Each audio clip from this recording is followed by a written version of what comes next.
India.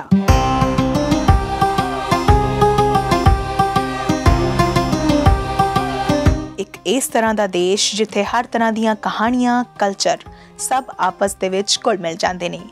रोज़मर्रा दीयां चीज़ां दे मायने समझने होण तां एक एपिक जर्नी ते निकलना बड़ा ज़रूरी है। जिस तरह हर एक कलाकार नूं चाहिदी है प्रेरणा, उस तरह हर एक भारती या कह लईए खासकर हर एक पंजाबी नूं चाहिदे ने मसाले। निक्का जिहा एक टुकड़ा इसदा जो थाली दे विच परोसिया जाता है तो सादा जिहा खाना खाण दे विच भी बड़ा मज़ा आता है। जदों जदों इतिहास की थाली की गल होएगी तो इंडियन क्यूजीन का अहम और अनिखड़वा अंग अचार असी किस तरह मनफी करके देख सकते हाँ। समय समय ते अचार ते बहुत कथावां, लघु कथावां फिल्माइया गईयां, बड़े गीत लिखे फिल्माए गए। वो जो हम तुम में करार था, तुम्हें याद हो कि ना हो, मुझे सब है याद जरा जरा, तुम्हें याद हो कि ना हो।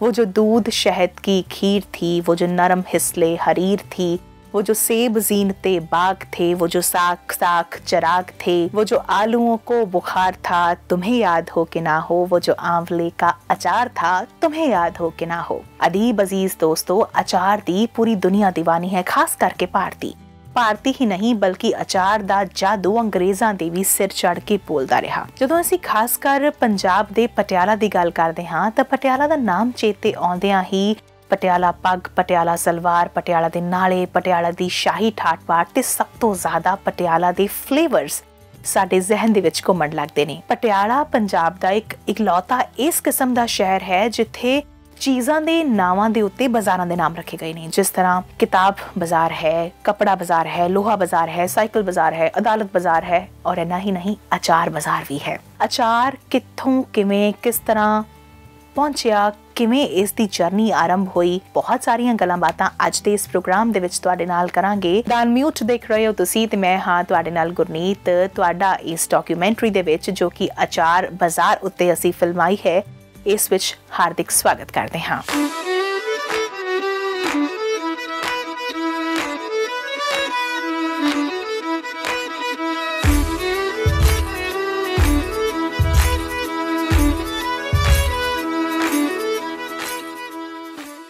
की है शाही घराणियां दे स्वाद दा सीक्रेट ते की ने खानसामियां दे खास फॉर्मूलाज, फूड प्रिजर्वेशन दियां टेक्निक्स ते फर्मेंटेशन दा प्रोसेस। चटपटा लजीज अचार टेस्ट ते ड्यूरेबिलिटी वाइज बिल्कुल परफेक्ट होवे, इस दे भी खास गुर ने। हर किसी दे वस दी गल जो नहीं, क्योंकि वस दी गल नहीं ताही तां दूरों दूरों लोग इस गली विच आउंदे ने अचार लैण खातर। जिंदगी ते खाने विचों जेकर स्वाद मनफी कर दईए तां जिंदगी बेमायने है। कि तुसी कदे चखिया है पटियाला दी इस गली दा लजीज अचार जो सिर्फ ते सिर्फ फेमस है अचार लई। वैसे भी क्रीमिक जाज विच जदों अचार सर्व कीता जांदा है ਤਾਂ हर किसी नूं अपनी तरफ खिंचदा है ते फिर कोई इस नूं चखण तो परहेज करे तां किवें करे।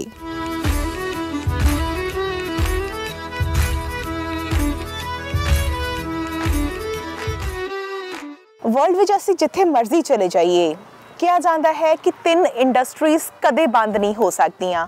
Medical industry, fashion industry, last but not the least is the food industry. तुसी जिथे भी जाओगे थानू खाण पीण दे शौकीन लोग मिलणगे ते इसे करके दुनिया भर दे विच फूड इंडस्ट्री कहा जाता है कि कदे भी ठप नहीं हो सकती। सो साडे भारत दे खाने जिन्ने ज़्यादा प्रचलित ने, जिन्ने ज़्यादा मशहूर ने, उन्हां दे विच 2 चीज़ां दी तादाद जिहड़ी है वो वधेरे मनी जाती है। एक तो है उन्हां विच मसालियां दा होना, दूसरा है ਉਹਨਾਂ ਨੂੰ ਹੋਰ ਲਜ਼ੀਜ਼ ਬਣਾਉਣ ਵਾਸਤੇ ਅਚਾਰ ਦੀ ਵਰਤੋਂ ਕਰਨਾ। ਬਹੁਤ ਸਮੇਂ ਤੋਂ ਇਹ ਬਿਜ਼ਨਸ ਚਲਾਉਂਦੇ ਆ ਰਹੇ ਨੇ, 150 ਸਾਲ ਤੋਂ ਜ਼ਿਆਦਾ ਦਾ ਸਮਾਂ ਹੋ ਗਿਆ ਹੈ ਉਹ ਲੋਕ ਇਸ ਬਿਜ਼ਨਸ ਦੇ ਵਿੱਚ ਇਨਵੋਲਵ ਨੇ।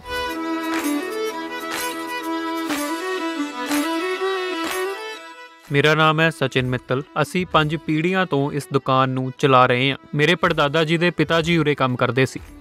ਬੇਸਿਕਲੀ ਉਹਨਾਂ ਤੋਂ ਹੀ ਸਾਡਾ ਕੰਮ ਤੁਰਿਆ। ਅਚਾਰ, ਮੁਰੱਬੇ, ਸ਼ਰਬਤ, ਆਯੁਰਵੈਦਿਕ ਮਿਕਸਿਸ ਆਲ ਓਵਰ ਸਾਡੇ ਕੋਲੋਂ ਹੀ ਤਿਆਰ ਹੁੰਦਾ ਹੈ। ਹਰ ਟਾਈਪ ਦੀ ਮੈਡੀਸਨ ਮਿਲ ਜਾਂਦੀ ਹੈ। ਜੋ ਕਿ ਕਿਉਰੇਬਲ ਹੈ। ਅਲੱਗ-ਅਲੱਗ ਟਾਈਪ ਦੇ ਅਚਾਰ ਮਿਲ ਜਾਂਦੇ ਹੈ, ਮੁਰੱਬੇ ਹੈ, ਸਭ ਦੇ ਆਪਣੇ ਟੇਸਟ ਨੇ। ਜਿਸ ਤਰ੍ਹਾਂ ਕੋਈ ਕੁਆਲਿਟੀ ਮੰਗਦਾ ਉਸ ਤਰ੍ਹਾਂ ਦੀ ਅਸੀਂ ਦੇ ਸਕਦੇ ਹਾਂ। ਵੈਰਾਈਟੀ ਬਹੁਤ ਜ਼ਿਆਦਾ ਹੈ, ਭਾਵੇਂ ਜਿੰਨੇ ਮਰਜ਼ੀ ਅਚਾਰ ਵੇਖ ਲਵੋ ਥੋੜ੍ਹੇ ਹੈ।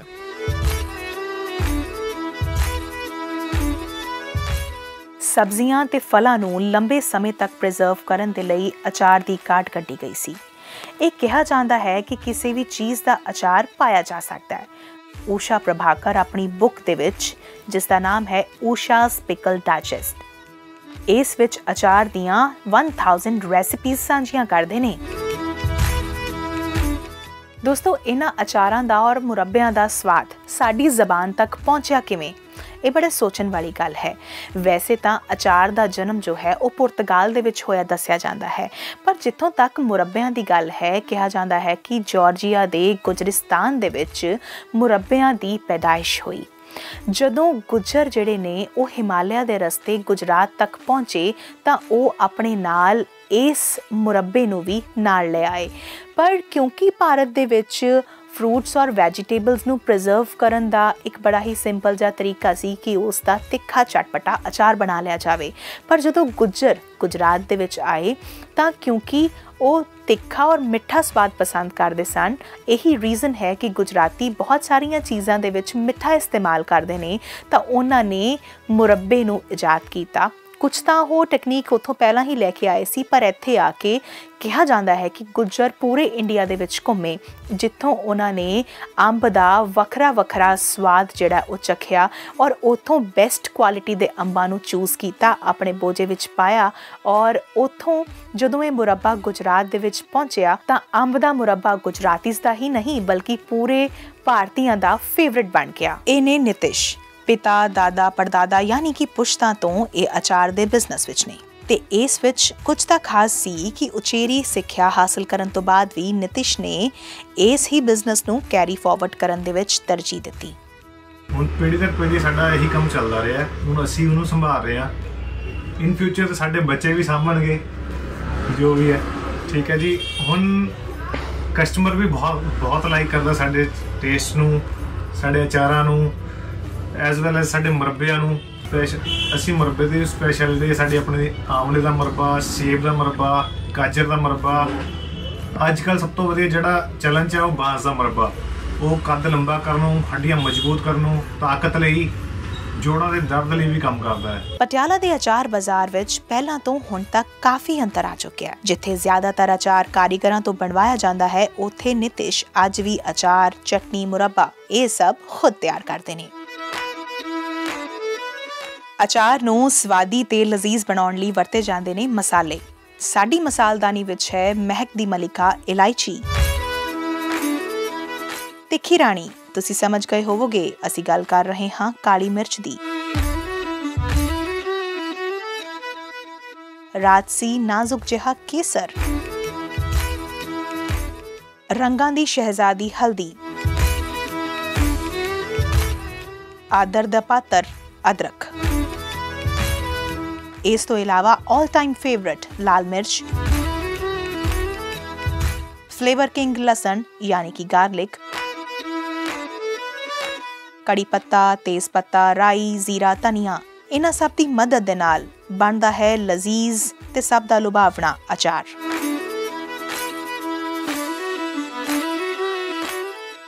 ਮੇਥੇ, ਕਲੌਂਜੀ, ਸੌਂਫ, ਲਾਲ ਮਿਰਚ, ਆਪਣਾ ਕਾਲੀ ਮਿਰਚ, ਜੀਰਾ ਤੇ ਇੱਕ ਆਪਣਾ ਰਾਈ ਬੇਸਿਕਲੀ ਯੂਜ਼ ਹੁੰਦੀ ਹੈ ਆਪਣੀ ਖੱਟਾ ਕਰਨ ਨੂੰ, ਅਚਾਰ ਨੂੰ। ਅਗਰ ਜਿਹੜੇ ਲੋਕ ਬਹੁਤ ਜ਼ਿਆਦਾ ਪਸੰਦ ਕਰਦੇ ਨੇ ਖੱਟੇ ਨੂੰ ਤਾਂ ਅਸੀਂ ਰਾਈ ਨਾਲ ਖੱਟਾ ਕਰਦੇ ਨੇ। ਵੈਸੇ ਜੋ ਆਪਣਾ ਅੰਬ ਨਿੰਬੂ ਵਗੈਰਾ ਹੁੰਦਾ ਉਹਨੂੰ ਖੱਟਾ ਕਰਨ ਦੀ ਜ਼ਰੂਰਤ ਨਹੀਂ ਪੈਂਦੀ ਹੈ। ਉਹਦੇ ਲਈ ਸਿੰਪਲ ਮਸਾਲੇ ਚੱਲਣਗੇ, ਮੇਥੇ, ਕਲੌਂਜੀ, ਸੌਂਫ ਤੇ ਲਾਲ ਮਿਰਚ। ਜ਼ਿਆਦਾ ਕਰਦੇ ਤੁਸੀਂ ਜ਼ੀਰਾ ਔਰ ਕਾਲੀ ਮਿਰਚ ਪਾ ਸਕਦੇ ਹੋ, ਜਿਹਦੇ ਨਾਲ ਬਹੁਤ ਹੀ ਅੱਛਾ ਟੇਸਟ ਆਉਂਦਾ ਹੈ। ਇਸੇ ਤਰ੍ਹਾਂ ਦੀ ਇੱਕ ਸ਼ੈ ਹੈ ਮੁਰੱਬਾ। ਲਾਜਵਾਬ ਅਚਾਰ ਤੋਂ ਜੈਮ ਦੇ ਵਿਚਕਾਰ ਜੇਕਰ ਦੇਖਿਆ ਜਾਵੇ ਤਾਂ ਐਨ ਵਿਚਾਲੇ ਫਿੱਟ ਬੈਠਦਾ ਹੈ ਮੁਰੱਬਾ। ਅੰਬ ਦੇ ਮੁਰੱਬੇ ਨੂੰ ਬਹੁਤ ਜ਼ਿਆਦਾ ਪਸੰਦ ਕੀਤਾ ਜਾਂਦਾ ਹੈ। ਇਸ ਤੋਂ ਇਲਾਵਾ ਚੈਰੀ ਦਾ ਮੁਰੱਬਾ, ਆਂਵਲੇ ਦਾ ਮੁਰੱਬਾ, ਸੇਬ ਦਾ ਮੁਰੱਬਾ ਭਾਰਤੀ ਸਬ ਕੰਟੀਨੈਂਟ ਦੇ ਵਿੱਚ ਕਾਫੀ ਫੇਮਸ ਹੈ। ਇੱਥੇ ਫਰੂਟਸ ਨੂੰ ਨਿੱਕੇ ਨਿੱਕੇ ਟੁਕੜਿਆਂ ਦੇ ਵਿੱਚ ਕੱਟ ਕੇ ਚੀਨੀ ਦੀ ਚਾਸ਼ਨੀ ਦੇ ਵਿੱਚ ਪਾ ਕੇ ਉਸ ਟਾਈਮ ਤੱਕ ਗਰਮ ਕੀਤਾ ਜਾਂਦਾ ਹੈ ਜਾਂ ਰਿਝਾਇਆ ਜਾਂਦਾ ਹੈ ਜਦ ਤੱਕ ਇਸ ਦਾ ਰੰਗ ਜਿਹੜਾ ਉਹ ਸੁਨਹਿਰੀ ਨਾ ਹੋ ਜਾਵੇ।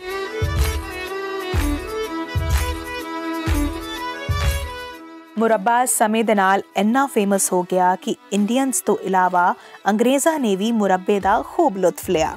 ਲੁਤਫ ਹੀ ਨਹੀਂ ਲਿਆ ਜਨਾਬ, ਬਲਕਿ ਇਸ ਨੂੰ ਐਕਸਪੋਰਟ ਵੀ ਕੀਤਾ। ਭਾਰਤ ਨੂੰ ਜਦੋਂ 1947 ਦੇ ਵਿੱਚ ਆਜ਼ਾਦੀ ਮਿਲੀ ਤਾਂ ਉਸ ਵਕਤ ਤੱਕ ਕਰੀਬਨ 3000 ਟਨ ਮੁਰੱਬਾ ਐਕਸਪੋਰਟ ਹੋ ਚੁੱਕਾ ਸੀ। ਮੁਗਲ ਬਾਦਸ਼ਾਹ ਅਕਰਮ ਖਾਨ ਨੇ ਅੰਬਾਂ ਦੀ ਸਰਵਉੱਤਮ ਕੁਆਲਿਟੀਜ਼ ਮੰਗਵਾ ਕੇ ਉੱਤਰ ਪ੍ਰਦੇਸ਼ ਵਿਖੇ ਆਪਣੇ ਬਾਗ ਦੇ ਵਿੱਚ ਲਗਵਾ ਲਈਆਂ ਸਨ। ਇਸ ਤੋਂ ਇਲਾਵਾ ਅੰਬਾਂ, ਅਚਾਰਾਂ ਦਾ, ਚਟਨੀਆਂ, ਮੁਰੱਬਿਆਂ ਦਾ ਜ਼ਿਕਰ ਜਿਹੜਾ ਹੈ ਉਹ ਸਾਡੇ ਇਤਿਹਾਸਿਕ ਕਿਤਾਬਾਂ ਦੇ ਵਿੱਚ ਵੀ ਬਹੁਤ ਜ਼ਿਆਦਾ ਮਿਲਦਾ ਹੈ। ਕਿਹਾ ਜਾਂਦਾ ਹੈ ਕਿ ਜਦੋਂ ਜਹਾਂਗੀਰ ਨੇ ਬਾਬਰ ਦੇ ਬਾਗ ਦੇ ਅੰਬ ਖਾए तो उसने कहा कि अब हम ये जूसी मैंगोज़ ही खाएंगे और काबुल के आम काबुल में ही जाएंगे। इन्ना ही नहीं बल्कि शाहजहान ਨੂੰ ਵੀ ਅੰਬਾਂ ਦਾ ਦੀਵਾਨਾ ਦੱਸਿਆ ਗਿਆ ਹੈ। ਇੱਕ ਵਾਰ ਤਾਂ ਕਿਹਾ ਜਾਂਦਾ ਹੈ ਕਿ ਸ਼ਾਹਜਹਾਨ ਨੇ ਆਪਣੇ ਬੇਟੇ ਨੂੰ ਬੜਾ ਜ਼ੋਰ ਨਾਲ ਡਾਂਟਿਆ ਕਿ ਉਹ ਉਹਨਾਂ ਦੇ ਪਸੰਦੀਦਾ ਦੱਖਣ ਵਾਲੇ ਪੇੜ ਦੇ ਅੰਬ ਸਾਰੇ ਖੁਦ ਹੀ ਖਾ ਜਾਂਦਾ ਹੈ, ਜਦੋਂ ਕਿ ਉਸ ਨੂੰ ਸ਼ਾਹਜਹਾਨ ਵਾਸਤੇ ਰੱਖਣੇ ਚਾਹੀਦੇ ਨੇ। ਫਿਰ ਅੰਬਾਂ ਦੀਆਂ ਪ੍ਰਜਾਤੀਆਂ ਵਿੱਚ ਬਹੁਤ ਸਾਰੇ ਸੰਸ਼ੋਧਨ ਹੋਏ। ਅੰਬਾਂ ਨੂੰ ਮੋਟੇ ਤੌਰ ਤੇ 2 ਕੈਟਾਗਰੀਜ਼ ਦੇ ਵਿੱਚ ਵੰਡਿਆ ਗਿਆ, ਮੋਟੇ ਅਤੇ ਸਖਤ ਅੰਬ, ਦੂਸਰੇ ਸੀ ਰਸੀਲੇ ਅੰਬ। ਇਸ ਤੋਂ ਇਲਾਵਾ ਕਈ ਪ੍ਰਕਾਰ ਦੇ ਅੰਬਾਂ ਦਾ ਬੋਲਬਾਲਾ ਰਿਹਾ ਹੈ, ਜਿਵੇਂ ਕਿ ਲਖਨਊ ਦੇ ਦੁਸ਼ਹਿਰੀ ਅੰਬ, ਬਨਾਰਸ ਦਾ ਲੰਗੜਾ, ਤਮਿਲਨਾਡੂ ਦਾ ਨੀਲਮ ਤੇ ਬੈਂਗਲਪਰੀ ਆਂਧਰਾ ਦਾ। ਪਰ ਅੰਬ ਚਾਹੇ ਕਿੱਥੋਂ ਦਾ ਵੀ ਹੋਵੇ, ਅਚਾਰ ਦੇ ਰੂਪ 'ਚ ਹੋਵੇ ਜਾਂ ਚਟਨੀ ਦੇ ਰੂਪ ਵਿੱਚ ਜਾਂ ਫਿਰ ਮੁਰੱਬੇ ਦੇ ਰੂਪ ਵਿੱਚ, ਖਾਣ ਵਾਲੇ ਬਸ ਇਹੀ ਕਹਿੰਦੇ ਨੇ, ਲਾਜਵਾਬ। ਇੱਕ ਖੂਬਸੂਰਤ ਕਿਤਾਬ ਦ ਡਿਕਸ਼ਨਰੀ ਆਫ ਇੰਡੀਅਨ ਫੂਡਸ ਵਿੱਚ ਇੱਕ ਫੂਡ ਐਕਸਪਰਟ ਕੇਟੀ ਆਚਾਰਿਆ ਮੁਤਾਬਿਕ ਇੰਡੀਅਨ ਪਿਕਲਸ ਨੂੰ ਇੱਕ ਖਾਸ ਕੈਟੇਗਰੀ ਦੇ ਵਿੱਚ ਰੱਖਿਆ ਗਿਆ ਹੈ ਔਰ ਉਹ ਕੈਟੇਗਰੀ ਹੈ ਕੁਕਿੰਗ ਵਿਦਆਊਟ ਫਾਇਰ, ਯਾਨੀ ਕਿ ਅਚਾਰਾਂ ਨੂੰ ਬਿਨਾਂ ਅੱਗ ਤੋਂ ਪ੍ਰਿਪੇਅਰ ਕਰਨਾ।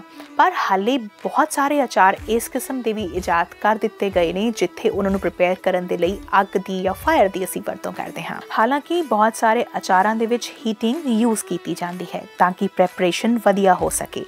ਅਚਾਰ ਲਈ ਫਲਾਂ ਜਾਂ ਸਬਜ਼ੀਆਂ ਨੂੰ ਧੋ ਕੇ ਸਾਫ਼ ਸੁਥਰੇ ਢੰਗ ਨਾਲ ਕੱਟਣਾ, ਫਿਰ ਸੁਕਾਉਣਾ, ਫਿਰ ਉਸ ਵਿੱਚ ਮਸਾਲੇ ਗ੍ਰਾਈਂਡ ਕਰਨੇ ਜਾਂ ਸਾਬੁਤ ਮਸਾਲਿਆਂ ਨੂੰ ਵਰਤਣਾ, ਸੁੱਕੇ ਹੱਥਾਂ ਨਾਲ ਮਿਕਸ ਕਰਨਾ, ਉਸ ਮਗਰੋਂ ਤੇਲ, ਚਾਸ਼ਨੀ, ਨਮਕ ਜਾਂ ਸਿਰਕਾ ਵਗੈਰਾ ਰਲਾਉਣਾ, ਧੁੱਪ ਦੇ ਵਿੱਚ ਪੱਕਣ ਲਈ ਰੱਖ ਦੇਣਾ। ਦੋਸਤੋ, ਇੱਕ ਫਨ ਫੈਕਟ ਹੈ ਕਿ ਨਿਊਯਾਰਕ ਦੇ ਵਿੱਚ ਪਿਕਲ ਡੇ ਨੂੰ ਨੈਸ਼ਨਲ ਪਿਕਲ ਡੇ ਕਰਕੇ ਸੈਲੀਬ੍ਰੇਟ ਕੀਤਾ ਜਾਂਦਾ ਹੈ, ਜਿੱਥੇ ਹਰ ਸਾਲ 20,000 ਦੇ ਕਰੀਬ ਪਿਕਲਰਸ ਆਉਂਦੇ ਨੇ ਔਰ ਆ ਕੇ ਸੈਲੀਬ੍ਰੇਟ ਕਰਦੇ ਨੇ।